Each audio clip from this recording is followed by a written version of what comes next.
కోనసీమకు తెలంగాణ దిష్టి తాకిందట. కోనసీమ చెట్లన్నీ కొబ్బరి చెట్లన్నీ మొండా లేకుండా వెళ్ళిపోతాయని చెప్పేసి నిన్న AP deputy CM Pawan Kalyan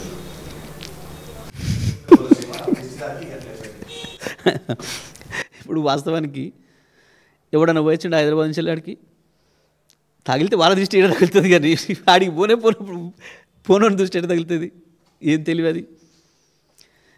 ఇక అటువంటి వాళ్ళు ముఖ్యమంత్రులు ఉప ముఖ్యమంత్రులు అవుతారు. ఏం చెప్తాం మరి మనం? మాట్లాడేటప్పుడు ఓ నాలుక కంట్రోల్ లేకుండా, బుర్రకు పని పెట్టకుండా,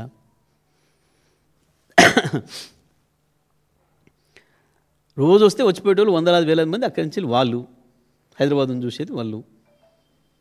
ఏమంటాం మనం? నరదృష్టి పడింది అని అంటాం చాలా విషయాలలో.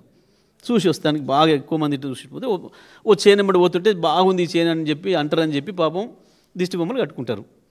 మరి కట్టుకుంటామే, ఆయన దిష్టి బొమ్మ వద్దన్నాడు, మనం ఆపినామా?